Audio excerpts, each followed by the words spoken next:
Alors bonjour, je vais vous expliquer aujourd'hui pourquoi je choisis Pinnacle Studio. Je travaille avec plusieurs logiciels de montage depuis longtemps et puis Pinnacle Studio pour quelqu'un qui aime, qui est un amateur avec certaines bases quand même de connaissances, sans être l'éditeur le plus avancé. Quelqu'un qui veut commencer une chaîne YouTube, un vlogueur, c'est vraiment parfait. Premièrement, c'est pas le logiciel qui est le plus cher. Pour en bas de 100 dollars ou environ 100 dollars, contrairement à d'autres logiciels où est-ce qu'ils fonctionnent beaucoup avec des abonnements payés au mois et tout, celui-là, on a accès à tout avec un seul paiement. Il y a des updates qui se font de temps en temps si vous voulez rajouter quelques trucs. Mais pour vrai, Pinnacle Studio, on va faire le tour maintenant. Je vais vous montrer ça. C'est quand même, si vous choisissez la version Ultimate, un logiciel qui est vraiment complet là, pour quelqu'un qui est amateur, mais qui a des bonnes connaissances et qui désire faire des films maison ou avoir une chaîne YouTube. Alors, premièrement, faisons un tour rapide. Dans les fichiers, on fait nouveau film. On enregistre en partant. Hein, quand on crée un film, on fait ça toujours en partant. On contrôle S pour sauvegarder. Moi, je sauvegarde à tous les 10 minutes. Donc, on va commencer par regarder un peu tout ce qu'il y a ici. En commençant par le chutier en haut, j'ai créé un petit dossier ici qui s'est créé facilement avec la date. J'ai mis quelques petits clips aussi que je peux vous montrer tantôt. Évidemment, je peux en mettre un ici. C'est un petit clip sur le Far West. Comme vous voyez, le logiciel fait le rendu automatique, pas de contrôleur à faire, rien. Donc, la vue d'ensemble, à gauche, ici, on a notre poste de travail avec les options, où est-ce qu'on va créer des effets et tout. Évidemment, si vous voulez vraiment aller dans les gros effets spéciaux avancés, ça n'a rien à voir avec des logiciels comme After Effects, mais quand même, il y a beaucoup de choses pour quelqu'un qui est un peu débrouillard qu'on peut faire, là. Moi, je mets tout le temps le milieu ici, c'est un peu ma source, l'aperçu de ce qu'on voit ici. Et puis à gauche, évidemment, le plan de montage qu'on peut voir. Ça, c'est ce qu'on voit ici. Là, en ce moment, c'est juste un petit clip sur le Far West, là, très simple. Un outil que j'aime beaucoup ici, le petit rasoir. On coupe la scène en deux pour éditer, faire qu'est-ce qu'on a de besoin seulement. Donc, vous voyez, rapidement, j'ai pu couper ma scène. Si je veux la grossir, on met le curseur ici. On grossit, on rapetisse. C'est vraiment un logiciel qui est facile à utiliser du moment qu'on a un peu de connaissances, là. Si je mets un deuxième clip, encore une fois, je peux décider de couper ici. Ça, je décide que j'en ai pas de besoin. Évidemment, j'y vais rapidement maintenant. On coupe de l'autre côté. Ça, j'en ai pas de besoin. Et puis avec l'outil que vous voyez sur le curseur ici, le magnet, la prise magnétique, on colle les deux et vous allez voir, ils vont se coller automatique. Du moment qu'ils étaient proches, on l'a vu, ils sont allés se coller rapidement. Donc, la sélection est facile, l'interface est facile à utiliser. Ça, c'est une des raisons pour laquelle je l'aime beaucoup. Ensuite, on continue.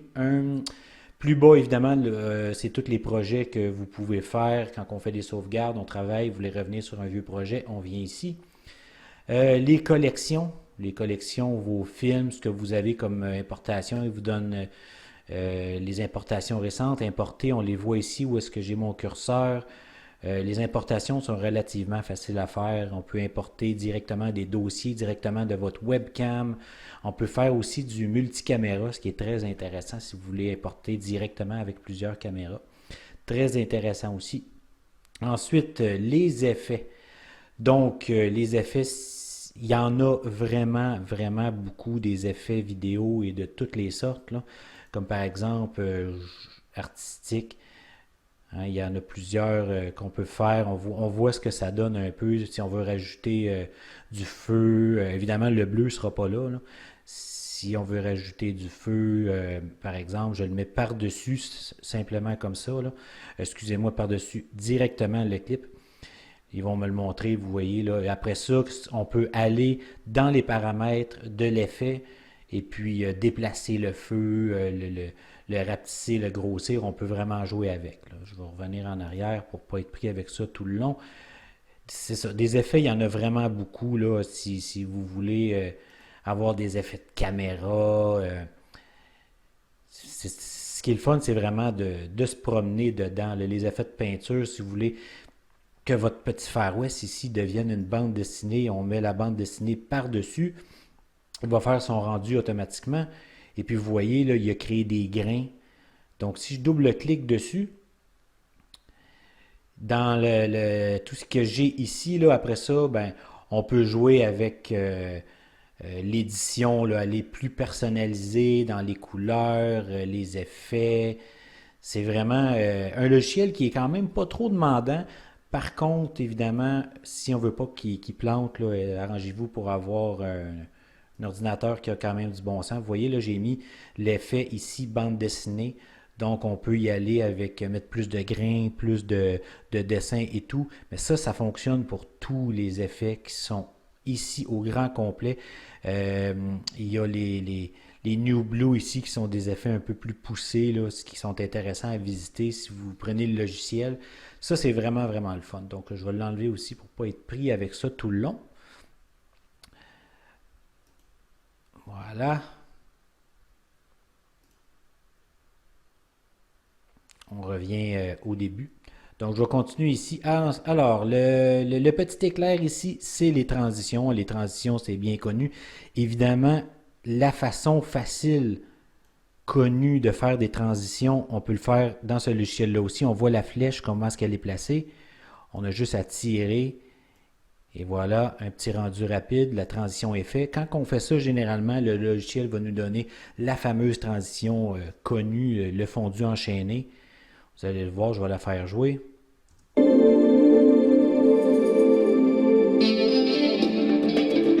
Un petit fondu enchaîné, tout ce qu'il y a de plus simple. Mais on peut y aller évidemment avec des transitions vraiment plus fun. On voit qu'il y en a beaucoup. Si vous faites une vidéo de sport, par exemple, votre enfant va jouer une petite partie de soccer, une partie de football. On la prend, on la dépose ici. Et voilà. C'est sûr que ça ne fit pas vraiment avec mon Far West, mais bon, je peux vous donner un exemple. Et voilà. On peut décider de sa rapidité, on peut vraiment jouer avec. Là, il est passé vite, je peux le mettre plus long. C'est vraiment facile à utiliser. Alors, on va continuer un petit peu plus loin avec les effets sonores. Ça, c'est vraiment des effets sonores que le logiciel vous permet d'utiliser gratuitement. Donc, par exemple, je suis en train de monter quelque chose de Far West. Bon, ben, il y a des petits effets sonores c'est marqué gun, la carabine par exemple.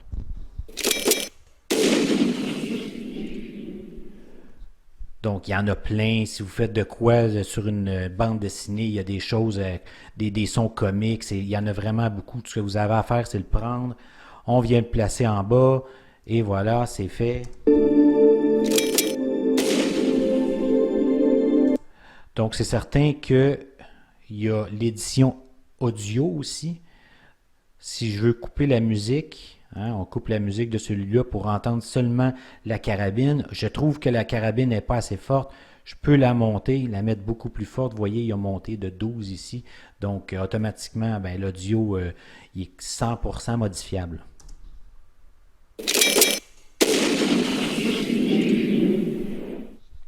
Vous voyez, j'ai fait ça très rapidement. Donc, du moment que vous avez un peu de temps, puis vous pouvez jouer avec ça, là, c'est vraiment, vraiment intéressant. Là. Il y a le docking qui est ici. Il y a vraiment plusieurs choses intéressantes ici avec lesquelles vous pouvez jouer. Maintenant, les titres. Les titres, ce que vous voyez présentement, c'est Studio Pinnacle Studio 23 Ultimate. Le numéro 24 est sorti il n'y a pas si longtemps que ça.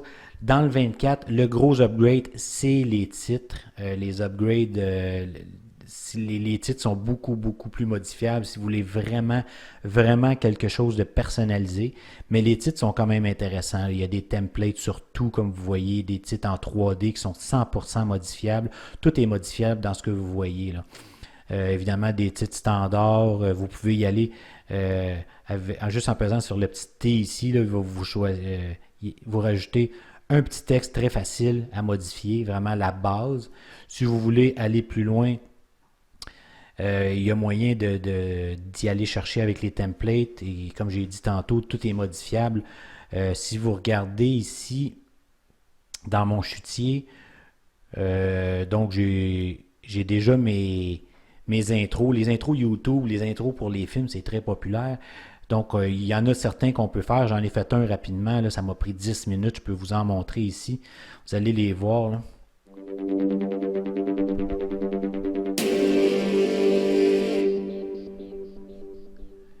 Je peux vous en montrer un autre ici, mais je vais le mettre en plus grand pour vous donner une idée. Ça, c'est ce que vous voyez. Là, j'ai fait ça. Ça n'a même pas pris 10 minutes.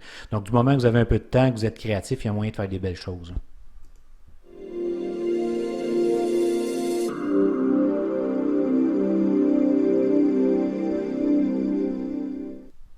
Donc, c'est le fun pour les titres. C'est le fun aussi pour créer des intros. Ceux qui aiment beaucoup travailler avec ça. Ensuite, évidemment, ici, ça, c'est des modèles, c'est des Creative Packs si vous voulez vous spécialiser dans quelque chose. Admettons que vous filmez, c'est marqué hommage ici, vous voulez faire un hommage à quelqu'un, vidéo, hommage, des choses sur les saisons. Tantôt, je parlais de sport, donc je clique sur sport. C'est des templates sur lesquels vous pouvez travailler. Vous voyez, il vous montre qu'est-ce que ça va avoir l'air. Si vous voulez faire une vidéo de baseball, passe de la première image à la deuxième image. Il y a vraiment quand même beaucoup de choix ici aussi. Là, si vous voulez faire une petite vidéo de bébé, là, il vous donne des choix. Là. Je vous en montre un ou deux.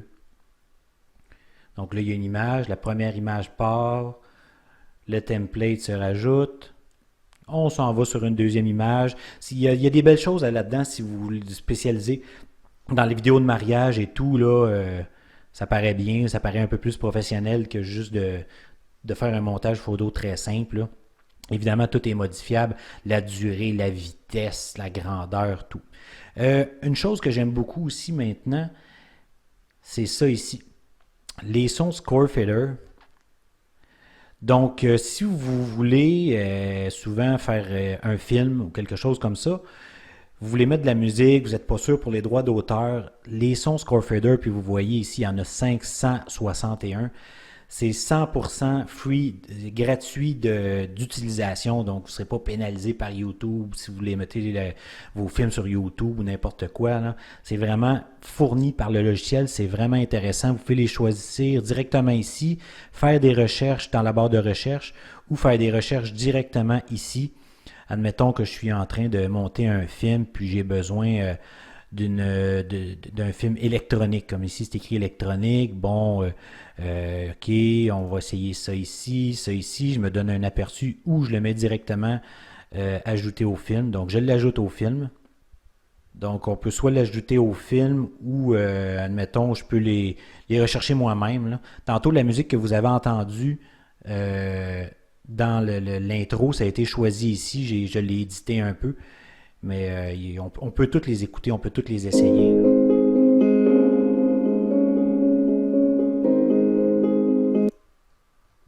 Là, évidemment, j'en prends au hasard. Là, on va en essayer un petit électronique pour voir.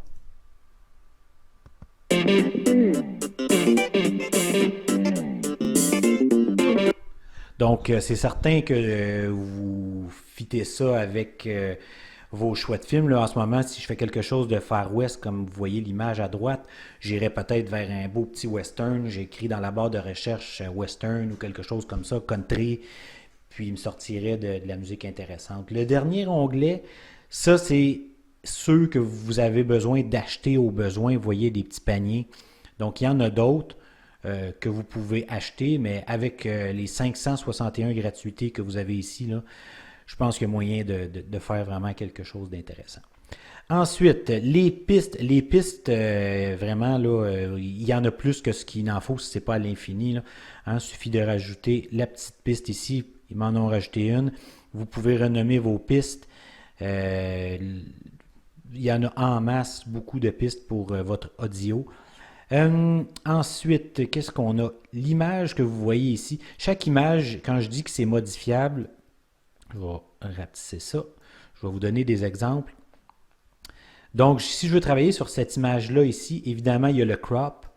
Je peux cropper mon image si j'ai besoin seulement d'une partie de l'image et ensuite la repositionner. Je peux mettre deux vidéos un par-dessus l'autre, un à côté de l'autre. Ça, c'est vraiment intéressant. Ou un outil que j'aime beaucoup, c'est celui qui est à côté du crop, c'est la mise à l'échelle. La mise à l'échelle, c'est pas un crop, c'est juste on modifie la grosseur, ensuite on peut le positionner. Ça, c'est très très bon si vous faites du green screen. Imaginez que j'ai un écran vert, j'ai un personnage que je veux mettre, par exemple, dans le fond, qui marche dans le fond ici, puis mon personnage est beaucoup plus gros. Je le redimensionne, j'enlève l'écran vert, et voilà, c'est fait. Je le fais promener où est-ce que je veux. C'est vraiment, vraiment génial. Parlant d'écran vert, je ne vous donnerai pas un tutoriel sur l'écran vert maintenant. Par contre, je vais vous montrer un peu comment ces choses-là fonctionnent. Si je fais un double clic, comme je viens de faire, sur la vidéo qui est ici, ça m'amène aux propriétés complètes du vidéo. Donc, tout est modifiable ici. Donc, si je vais dans Incrusteur, par exemple, les chroma key, pour ceux qui connaissent un peu, on clique ici, l'écran vert va disparaître et ensuite c'est modifiable. Là, je ne le ferai pas, je n'ai pas d'écran vert, mais la transparence pour le bleu et tout, c'est vraiment facile à utiliser. On met un effet, boum, voilà. Ensuite, l'éditeur des médias, quelque chose qui est vraiment quand même important, quoique un peu difficile à utiliser pour quelqu'un que ça va être la première fois qu'il utilise un logiciel, c'est ce qu'on appelle le keyframe. Le keyframe, là, si, admettons, je me mets un effet de 2D, 3D par exemple, je veux décider de le recadrer. Bon, donc je me donne un cadre ici. Vous voyez les points blancs ici, où est-ce qu'il y a le curseur? Ça, c'est des keyframes. Si, admettons, je clique dessus, il va mettre des keyframes ici. Ensuite, je l'avance, mon vidéo, et puis je décide de, rendu ici, je veux changer, vous voyez ce qui se passe, l'image à droite se modifie, là je fais un peu n'importe quoi. Entre les deux, le vidéo se modifie par lui-même, c'est ça le keyframe. Vous voyez, là je le fais jouer, et là regardez ce que j'ai fait en dedans de 5 secondes, vous voyez que la vidéo il bouge, là, il est en train de se rapetisser. Ça, là, on peut faire ça avec des titres, on peut faire ça avec des effets, on peut changer des couleurs. Le keyframing, c'est ça. Pour quelqu'un qui adore le vidéo, il y a vraiment, vraiment moyen de tout faire avec le keyframe. Ça, c'est vraiment, vraiment intéressant. Donc, la base de Studio, c'est vraiment ça. Je vous ai vraiment montré quand même un peu plus loin même que les bases. C'est vraiment le fun de se promener dans le studio. Évidemment, le mode exporter, il y a vraiment moyen d'exporter à peu près n'importe quoi. Là. Vous pouvez exporter la musique seulement si vous voulez. Vous pouvez utiliser plusieurs formats. Du MP4, du AVI, du MP1, du Flash. Vous avez toujours la taille ici du vidéo. Donc, je sais que YouTube aime beaucoup le MP4, ça marche très bien. Le HD, si vous voulez aussi que vos fans aiment un peu plus ça. Donc, c'est pas mal la base du Pinnacle Studio. C'est vraiment un logiciel qui est très, très complet. Manque peut-être un petit côté After Effects un peu pour les fans d'Adobe qui sont vendus à Adobe. Tout le monde, évidemment, a After Effects rendu là, mais After Effects, c'est très cher. On paye par mois comme Adobe. Final Studio, excusez, c'est vraiment, pour le prix, quelqu'un qui commence, c'est vraiment plus que complet. Je recommande fortement. Vous voyez, il a fait son rendu tout seul ici. Il travaille très, très bien. Donc, une très bonne note pour le logiciel. Et puis, si vous en voulez plus, là, inscrivez-vous au channel, likez la vidéo, c'est toujours apprécié. Je vais mettre d'autres vidéos bientôt sur plus de choses précises, comment faire certains effets un peu plus poussés. Alors, merci, puis on se reparle bientôt.